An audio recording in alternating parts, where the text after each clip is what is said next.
This episode of Archispeak is sponsored by Arcat. You may know about Charrette, Arcat's free tool to organize and collaborate your architecture projects, but did you know that Charrette can promote your projects too? In Charrette, you can create your firm's portfolio, upload the photos you want, and control the project information you wish to share. Create links back to your firm's website and share contact details so clients can reach out to you. Check out Charrette at arcat.com/projects. Again, that's arcat.com/projects. This episode is also sponsored by Construct, the national show dedicated to bringing together all disciplines in the commercial AEC industry. If you design, build, specify, engineer, renovate, or operate in the commercial built environment, this is your event. Construct is taking place October 3rd through the 5th in Long Beach, California, at the Long Beach Convention and Entertainment Center.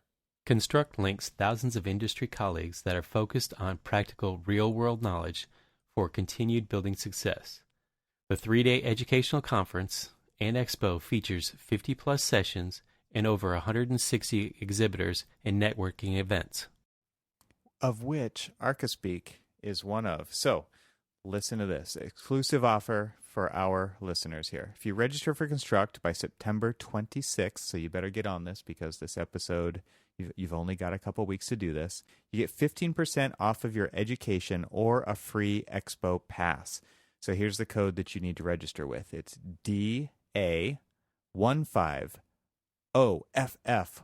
DA150FF103.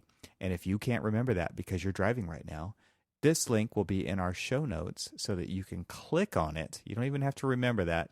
And then you can get into the 15% off education or a free expo pass because you listened to this show. All right, so check for the link in our show notes and you will be well on your way. We can't wait to do our lunch seminar there. It's going to be a lot of fun. So sign up for that and sign up for all kinds of things at the Construct Show in Long Beach this year. This episode is also sponsored by Hager Company. This isn't a one-size-fits-all solution when providing door hardware for security and access control. One of our goals, when we introduced our HS4 electronic access control line last year, was to offer different levels of security and safety that would fit a range of budgets. Stop by booth 743 at Construct, the show we just talked about, to see their latest electronic access control release and how they can assist you in determining which system is right for your project. To celebrate the Archispeak team being part of Construct this year, stop by their booth, drop off your business card with episode 150 written on it in the special area just for Archispeak listeners only for the chance to win a drone. Whoa. Very cool. Really? Very cool. Yeah. I'm dropping off my card. Very cool. Everybody hit up the Construct I don't think booth. you're eligible. All right, thanks to all of our sponsors for sponsoring this episode of Archispeak. Welcome to Archispeak, the podcast that talks about what it's like to work in the profession of architecture.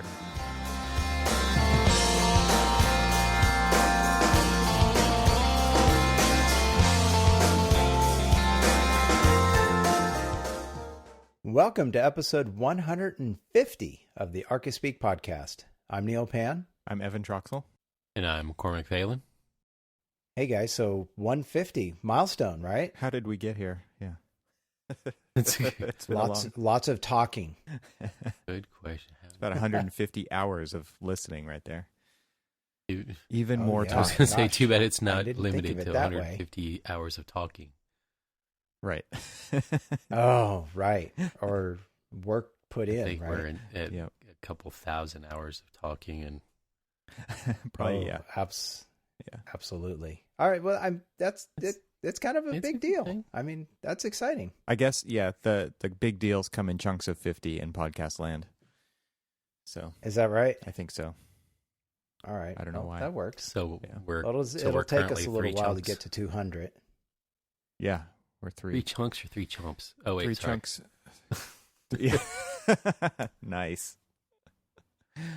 Well, one of the things we wanted to do on this episode was kind of jump into the mailbag here. So we've got a bunch of Ask Archispeak things that we wanted to go through. And actually, first, before we jump into Ask Archispeak, we wanted to talk about a little note we got from Alexander Bergman, and I just wanted to kind of acknowledge that because it was a great letter that he sent us, very inspiring to listen to him speak. And I think the only thing that we're not going to read his letter here, but the thing that I would say is come to one of the big conferences that we go to and let's hang out together, because I think that would be pretty fun.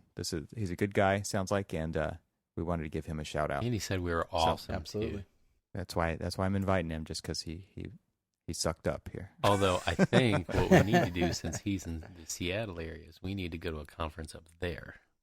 Yeah, that would be better. Yeah. Haven't been there myself. So that would be cool. All right, so let's jump into Ask Archispeak. You guys up for that? Let's. So we get emails from various listeners or Twitter replies or whatever, and we kind of collect them every once in a while and go through them. And so that's one of these episodes. So we're going to start off with a note from Eric Whitman, and Eric asked about just basically what should architects wear? Serious question. So I guess we have to give a serious answer. So who wants to take this one? Clothes.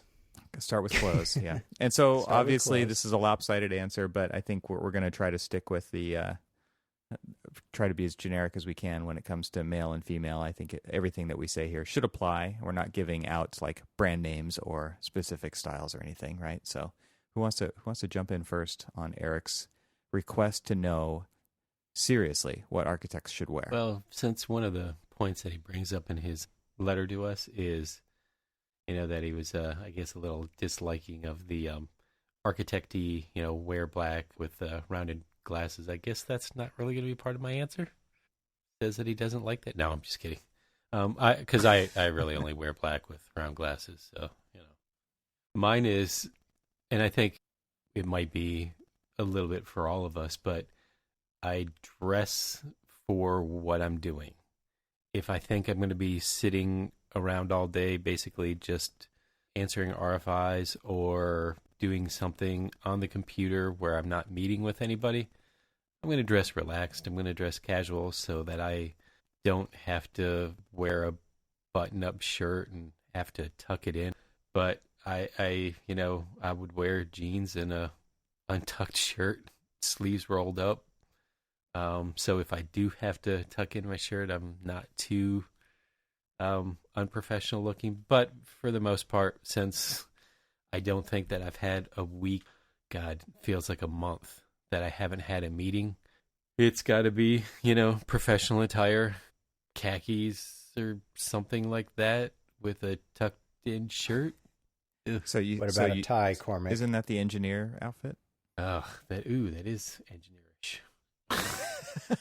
And yes, I think he said polos and khakis is a little too engineerish. Yeah. Well, agreed. I mean, So I think you're okay. You're not wearing a polo in that situation. Well, and right? it always has their logo on it too, and I will say that. this. So it's like kind of a uniform. He made mention that he doesn't like to wear ties, and he actually got into the profession to not have to wear ties. But maybe he didn't flip through the catalog of like almost every architect who usually is like posing with that nice little bow tie and all that other stuff.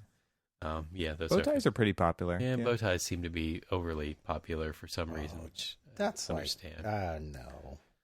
I don't know, man. I know plenty of people who wear them.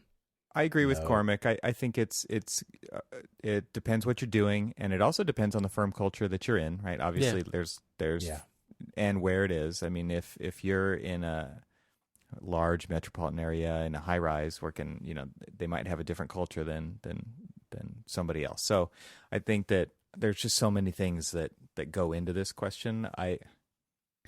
All I can do is give you what I do, and I don't know that actually applies to hardly anybody. So I think as far as men and women in the same office together, I tend to find that women dress better than men, and I think that probably is because they're overcoming previous biases that are, they have to be even more professional unfairly because they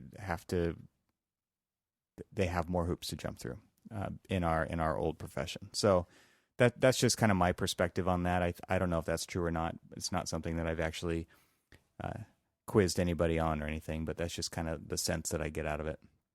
I agree with Cormac. I tend to dress more casually than not because I'm not typically out meeting with clients. I'm kind of working at the office, and I think that it's important to be comfortable, but I also have been at my firm for 15 years and maybe I can get away with something. So there's not an official dress code. Our official dress code, I think, is 2 words, and it's something like be smart about what you wear. It's not anything that's codified in a employee manual, but I know that there are firms that have that as well. So that might be something else that you kind of figure into this. Well, it's interesting you bring that up because, like, for us, a lot of people try to, we're not going to say that they dress so casual that they probably need to not be seen by, like, clients and stuff. But how do you feel about flip-flops, we really going to go there? They're not a shoe. They're evil. I knew that was a hot They're button. footwear of the devil.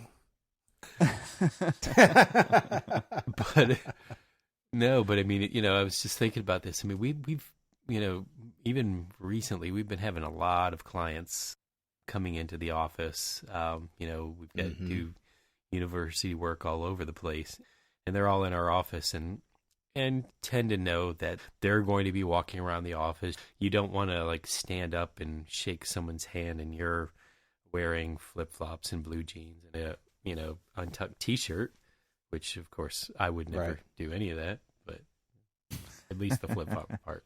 Sure. What was your 2-word motto again?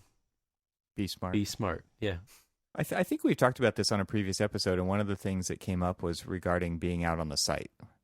And how do you dress for the site? Because sometimes the tact that we talked about, I believe, was dressing more like a contractor. So you feel like you're fitting in and you're one of the guys out there, or you're one of the gals, and you're buddies with the contractor and you talk the same language versus I think what I shared, one of the lessons that I learned from one of my mentors, and he said, I want to be the best dressed person on the site so they know who's in charge.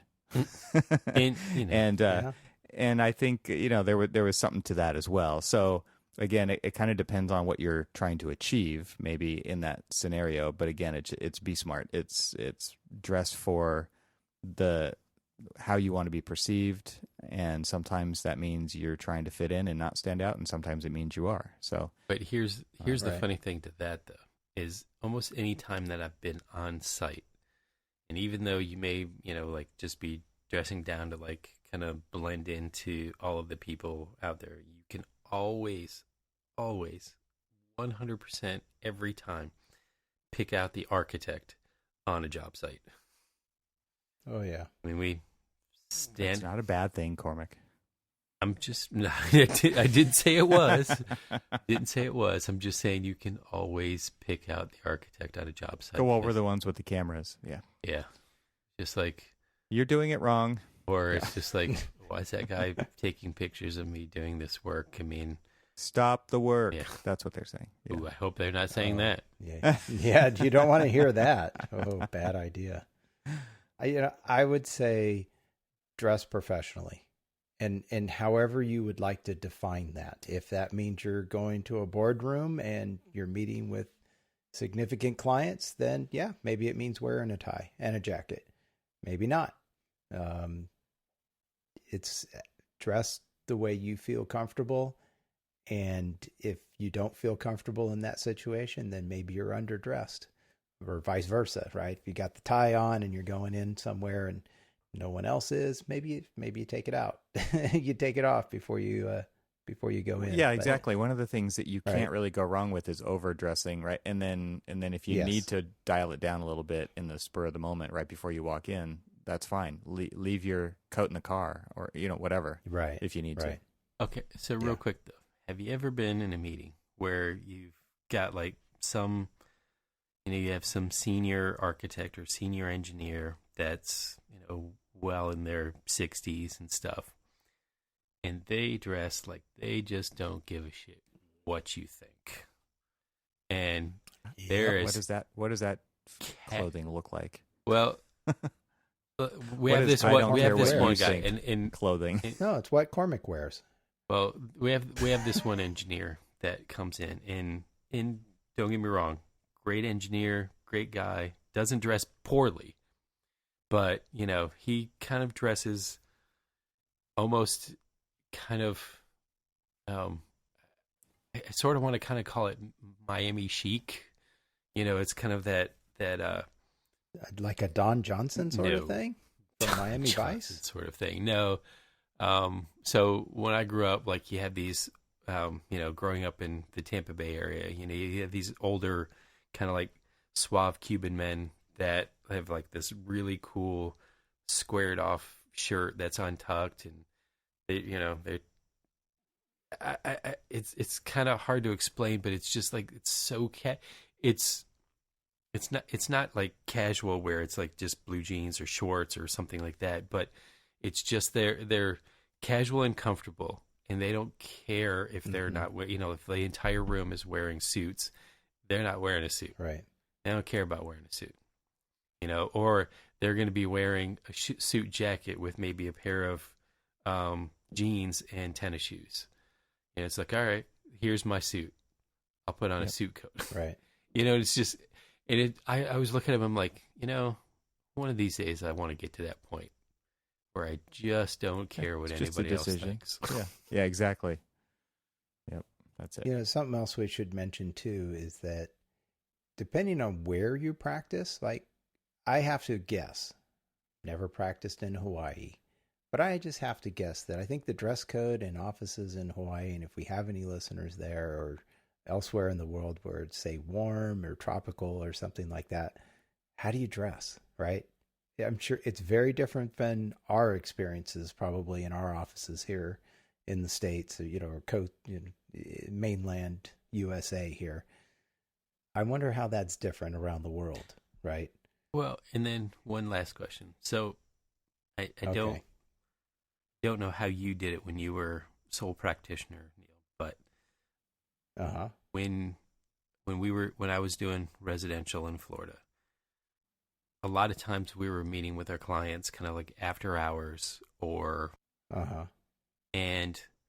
sometimes meeting with them in their own home and stuff like that. And so coming in overdressed seemed a little overkill. Right. And so you kind of dress down to make them feel a little bit more comfortable with you being in their home rather than, you kind of like coming in a suit and tie and you're sitting down at their dining room table. So, it's almost like I don't know. How did you do that when you were a sole practitioner? How did you like?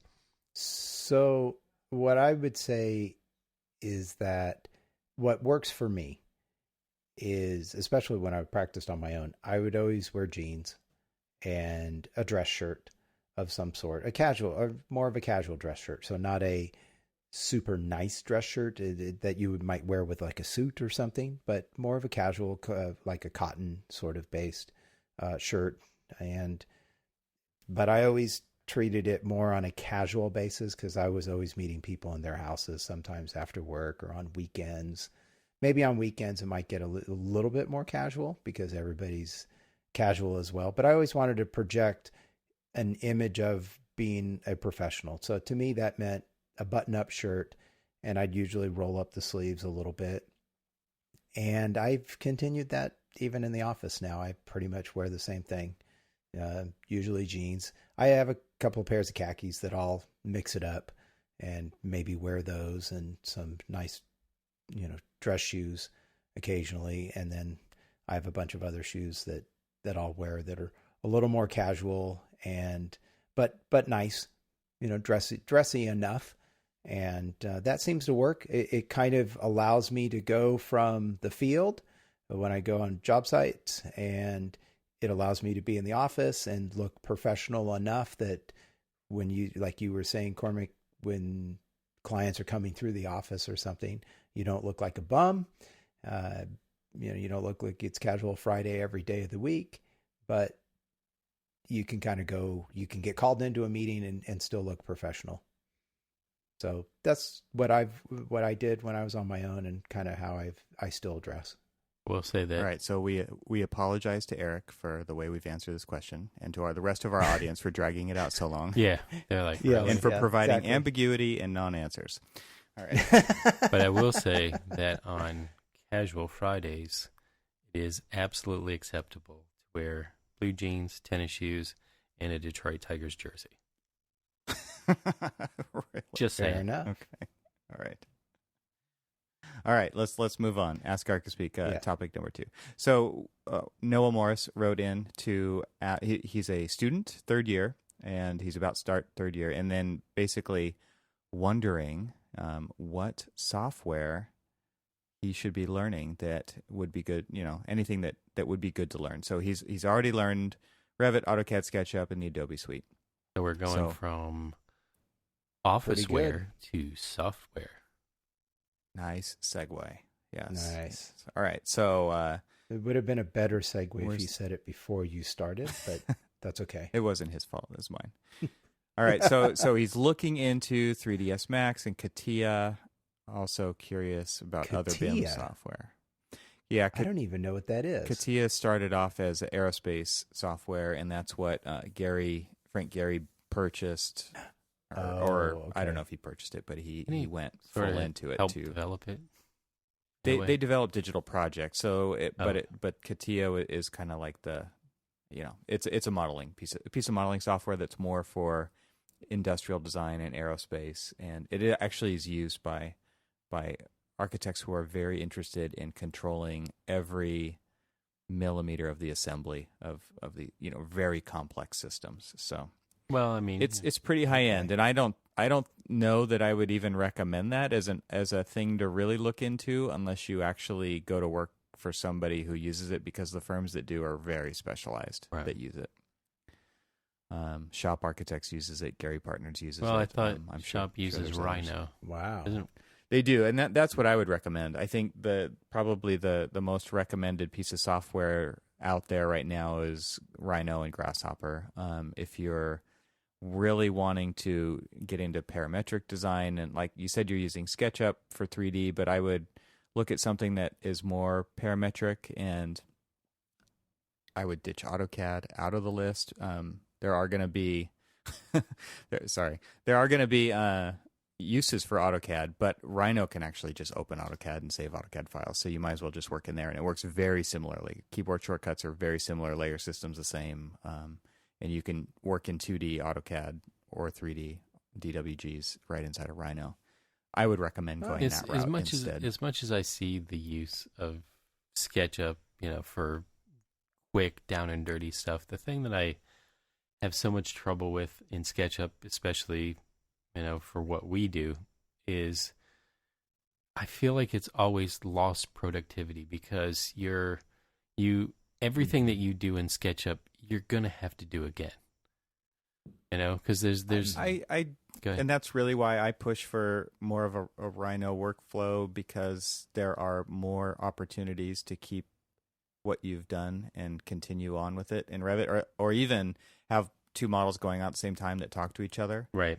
Which you're right, Cormac, that is hard, if not impossible, to do in SketchUp. And that's I'm not trying to put down SketchUp. I think SketchUp is a useful tool. Oh, absolutely. For sure. And nothing quite looks like it either.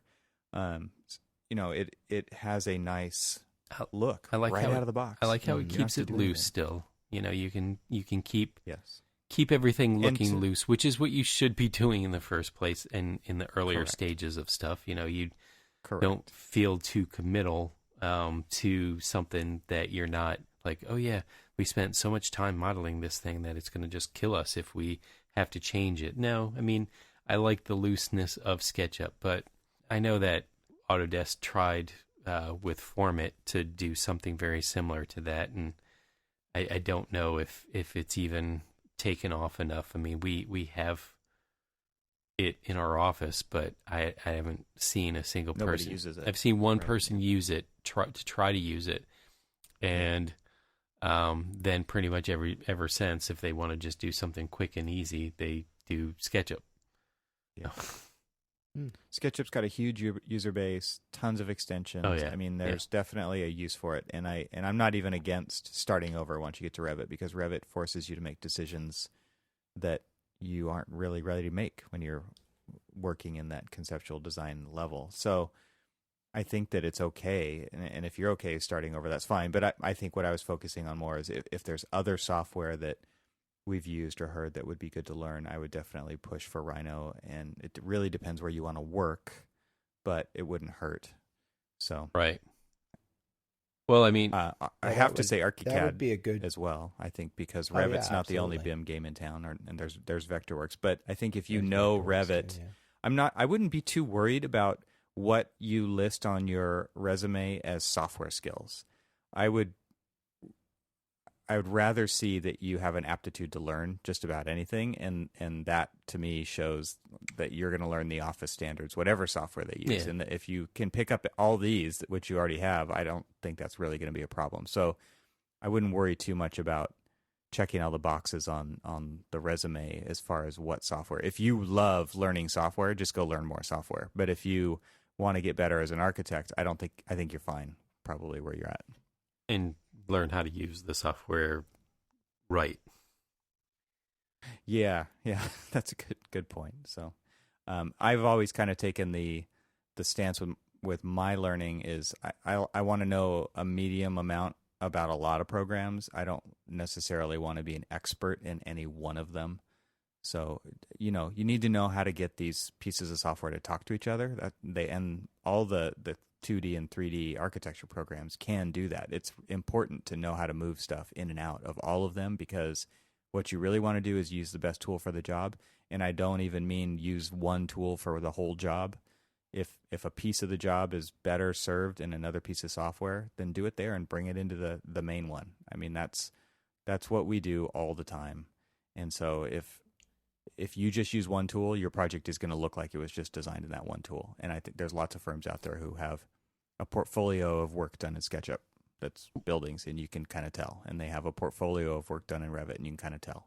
So, well, let me ask this: can you really? I guess I'm just not familiar enough with those particular two, but I've heard other people tell me that too. So yeah. I mean, we've Okay. been doing a lot of visualization on this project that I'm working on, and you can tell the difference between the people who are doing it in 3ds Max and SketchUp. I mean, we've got like a lot of exterior stuff that we're doing in SketchUp, and a lot of interior stuff that we're doing that might already be modeled in Revit that we're either using like Enscape to help. That's a good point. Right. I didn't even think about rendering, but right. Well, real-time renderers are definitely something you should be checking out, especially as a student, where you can get all this stuff for free. Exactly, and that's actually where I was going to ask you is visualization is a lot of in-house visualization is becoming a lot more important to firms nowadays, because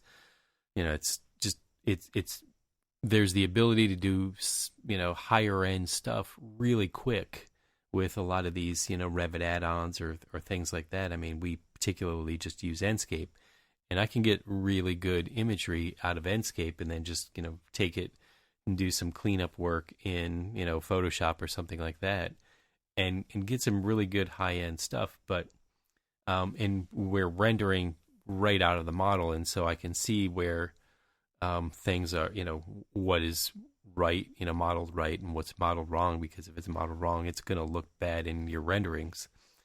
So what are some of the things that like you guys use for like maybe in-house visualization tools? All right, so sorry everybody, this is going to be a little bit of a long answer. Nerd alert. Uh-oh. There's there's definitely caveats that come along with this, because it is kind of bleeding edge stuff and it has heavy system requirements. So you've got to have, if you want to get into real-time rendering, and I totally recommend it if you can, you should. It is, like Cormac just said, it is blazing fast and it's fun to use. Oh yeah. That right there is a combination for getting better work out of your office. Okay. So Enscape is a great plugin. It's one piece of software that installs into Revit, Rhino, and SketchUp. It puts plugins into all three of those for no extra cost. I think it's about $400 or $500 for a seat. Right. At a professional level. At a student level, you're going to get it for free. But you've got to have a computer with a badass video card in it. Okay, so you got to have a NVIDIA GTX 1070 or a 1080, something that has 8 gigs of RAM on it that can just fly through these models. Now, if you don't have that level of hardware, you can still use it, but you can't do the real-time stuff. So like Cormac said, they'll just get a base image and then go take it into Photoshop. Seriously, like the snap of a finger, that image is ready to go for the most part. It might take 20 seconds to get a decent rendering. Right. And then you take it into Photoshop and you can do stuff to it. But the real magic in real-time rendering software is that you can walk around your model and it looks like that all the time. Right. So if you've got a $3,500 computer that has that video card in it, you have the ability to do things that a lot of other people can't do because you're willing to spend the money on the hardware. You're going to add something there, Cormac? No, I was just agreeing, actually. Okay. So Enscape is a great tool. It's inexpensive, and even as a professional, so we have a lot of professionals listening to this too, and I would totally recommend that. Now, where Lumion comes in, it's a different real-time package.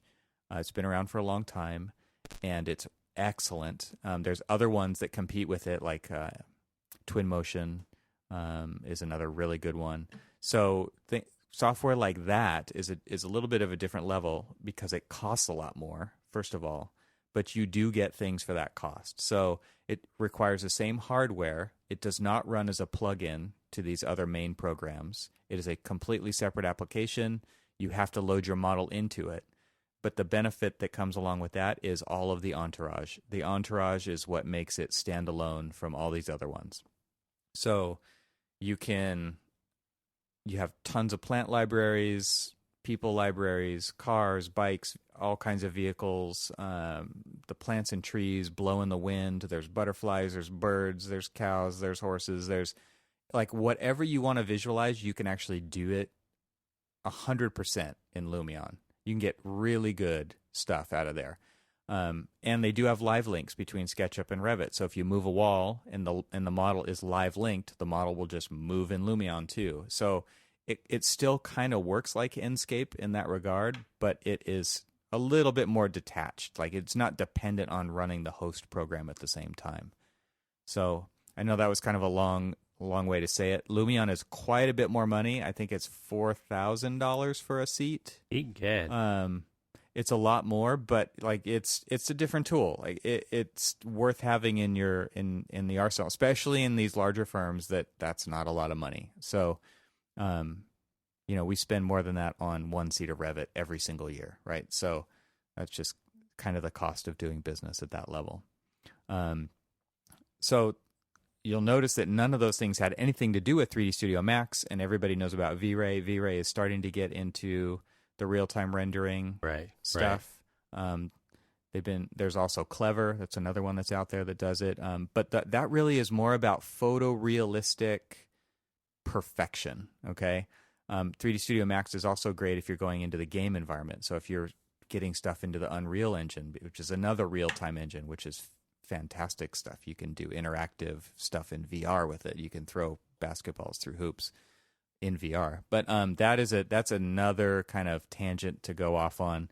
That does require 3D Studio knowledge and even more software and maybe even more coding experience to get into. All amazing stuff. The stuff did not exist in architecture 5 years ago, so these are really emerging technologies and stuff to keep your fingers on the pulse of if you're interested in tech, and especially in visualization, which is a huge part of what we do. So I don't know, maybe we'll queue this up for another talk in another podcast later down the road, but there's so much just in the rendering side, and I didn't even think about going down that direction. I was thinking more on the modeling side and the BIM side, but this is another thing altogether.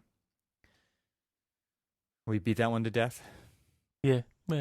Yeah, pretty good. Pretty good. All right. No more I think no more you AutoCAD mentioned about people. a half a dozen things I had never heard of. There you go.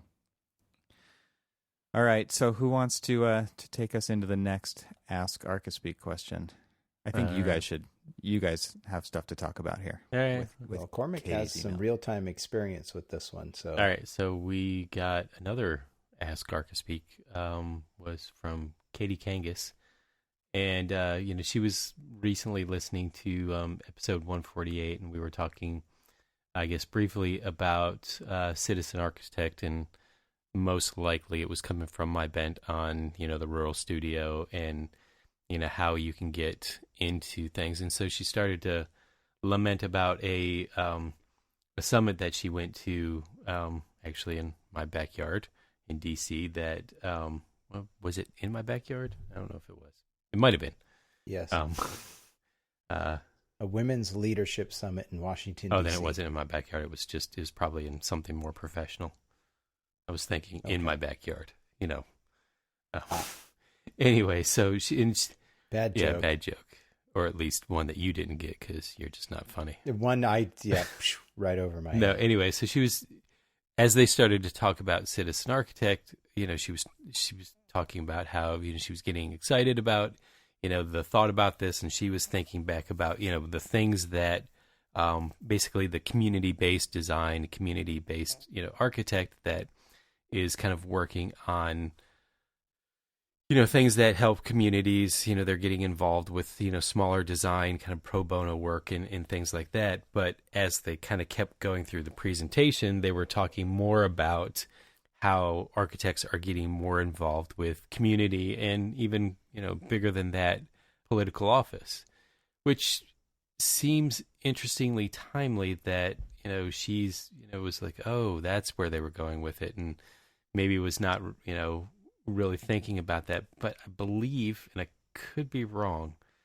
but we know somebody close to us that is doing just that. They're becoming a citizen architect and getting involved with community politics. I mean, I believe they've been on the planning commission and the historic commission in their community, and that I believe they're also who might that be? Running for city council. Who would be foolish enough to do that? Seriously. Yes, I think you're talking about me. Oh, yes. Yes. So, yeah, I am moving forward to becoming a citizen architect, I guess. Expanding my role as a citizen architect. Okay, so let me ask you this. As an architect who is getting involved with community politics, how do you feel like your experience as a placemaker in architecture is preparing you to basically run, and fingers crossed, holding a seat as a city councilman in your community? I mean, how is that helping you shape, your policies, your thoughts, your, the direction and everything else? Wow, I thought I was done with some of these interviews. No, man. No. Okay, so I would take a step back and say that your training as an architect does a lot for you. I think a couple of things. One, it teaches us to look at problems. I think approach problems with an open mind, for one. Approach problems not as black and white, right and wrong, but more as a challenge. How do I approach something, or approach a project, or even approach negotiations and things that get into all of the different aspects of being on a city council member? And how do I look at things? I think we're taught to look at things a little bit differently than probably most. We visualize things. I think it's been a huge asset to have on a planning commission. And I think it'll be an asset once, to anyone on a city council level too, because I think you look at whatever the issues are, and we try and figure out ways to look at them a little bit differently. Like the classic thing of, okay, I'm going to take that trace paper and turn it upside down. And I think that gives architects a different approach to solving community issues and problems, part of our job as well is bringing together people with different views and opinions and working through that to realize a dream, right? Everybody's got that dream. We're going to build this project, and there's different motivations. Everybody's got, when we're dealing with clients, we're dealing with the budget. We're always balancing all of these different things. And I think being an architect gives a person who's running for something like this a good background in how do you deal with all of those things, because that's what we do every day. In dealing with our clients, coordinating with our consultants, everybody has a different sort of agenda. And you as the architect are the ringleader, and you've got to collate all this sort of stuff and move it forward. And that's pretty much, what I see a little bit as the citizen architect. The whole point of what we do, you're right, is we're problem solvers, and we have to do it in a multitude of different ways, there's 1,000 different ways to solve one problem, and, each one takes into consideration just different aspects. So yeah, you're right. We are somewhat predisposed to, kind of taking on that leadership role of problem solving, and that's sort of what community politics is all about. Is you've got so many different people who want so many different things from their community government, their town government or whatever, and it takes people to figure out creative and different ways of being able to do that, staying within budgets and, and developing, and stuff like that. I think we also, too, what you just said there is another way to say listening skills. I think architects, as architects, we have to have great listening skills. We have to listen to our clients and understand what's their motivations, what are they trying to get out of a project, and listen to all the different people involved. And that even goes, on every project goes through an approval process of some sort. And so you've got to listening to what the different jurisdictions that you're working in, coordinating with fire and engineering and building department, planning department. All of those things are what architects do all the time. And so I just see this as an extension of something I've been doing for many years, and then being able to hopefully have the opportunity to bring that expertise to the city council level as well. So I think it's very exciting. I would encourage anybody that wants to be involved in their local community. And I've lived here almost all my life. I grew up here, went to high school here, and, bought a house here, raising my family here, doing all those things. If you want to be involved like that, this is one way to do that. And there's many ways, of course, to be involved in your community, of course. This is the way I've chosen to use my expertise and, to try and move that forward in that direction. So a point she was bringing up in her letter to us was these different ideas of what a citizen architect is. And again, her initial thoughts, especially from what we were talking about, was more of like somebody who's working at kind of like pro bono like level, doing a very poor job of trying to explain like what the mission of like, say, the rural studio and other things like that are. But do you see specifically you running for an office, do you see other aspects of, not just, the leadership role, but how is, as a designer or, things like that, or people who use, I guess in a way I sort of feel like I'm trying to lead an answer that I already feel like I already know what the answer is. Then answer it, Cormac. Is okay. The question is, do these different definitions, basically her end, do these different definitions of citizen architect contradict one another? And I don't really necessarily believe they do. I believe that they're different in, one's running for a political office and one is, basically rolling up their sleeves and, doing like pro bono design work or swinging the hammer and things like that. But they're sort of the same thing, because you're rolling up your sleeves to get involved with the community politics to make it better, to improve on a community. Well, to improve your community, and trust me, this is like pro bono work too.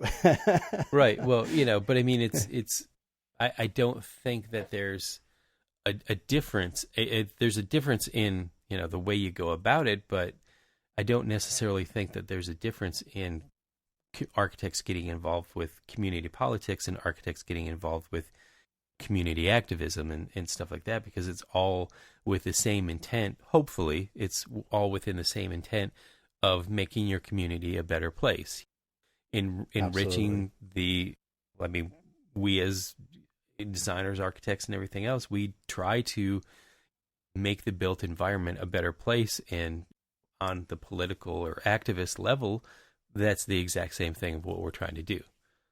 I do think that they're complementary in this kind of, in this word picture that she's kind of painted out, right? Where we're talking about the people going for elected position versus those who are swinging the hammer, like you say, Cormac. But I think you really can't have one without the other in this scenario, because I would imagine they don't go into it really in the Citizen Architect film, but there's so much legwork that happened before they could start building in those communities on the political level to allow that to even happen. That's why I'm saying I don't think that one could happen without the other, even though they may not have gotten into that in the film. Well, I know so much time spent by Sam ahead of time to actually get somebody to trust them enough to attempt it, and then they proved it with the work that they did and were allowed to continue. Well, we did something very unique there.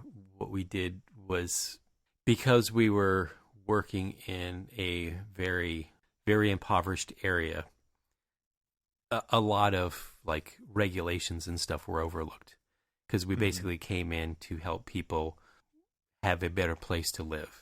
Now, there are, still going in and doing permitting and stuff. A lot of it's fast track. Public safety is not overlooked. Let me, throw that out there first and foremost.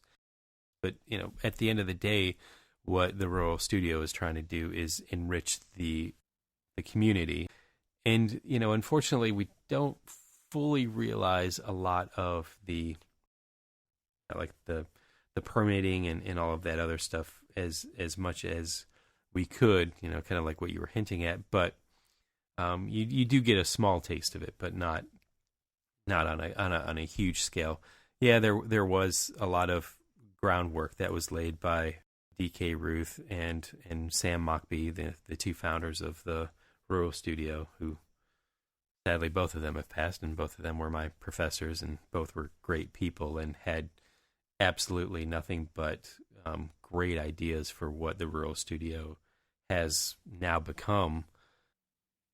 But I mean, they did a lot of legwork, and you're right. And I don't even know half of the legwork that they did. And now I've rambled on way too long. Well, I think what it all comes down to, and you guys summed it up already, is that it is all about service, right? And so when you think about ways that you can serve and the ways that you can say yes to your community or to different groups in your community, I don't know that there's really a scale that applies that really matters that should be distinguished. That you can be a citizen architect at so many different levels. You can affect your neighbor, you can affect your neighborhood, you can affect your city, right? You can affect your state. There's so many ways that you could serve as a citizen architect. I don't know that the scale really matters, and I don't know that the AIA's definition versus Citizen Architect the movie's definition really should matter. I think what matters is what you do with it. And so I think you define it. Yeah. Right? You define what that term is to you. And I think, Evan, you just outlined all the different ways that you could do that. Yeah. Local, neighborhood, your neighbor, city, state, and on forward. So, and I think what's neat about it is that it provides you with additional opportunities every time you do it, right? I know our firm participates in so many types of events like this, school cleanups, chalk walks, shoes for kids, cards for kids. There's so Right. many things that are, and they're not even necessarily architecture, but it's the act of architects getting together and doing this to support our community.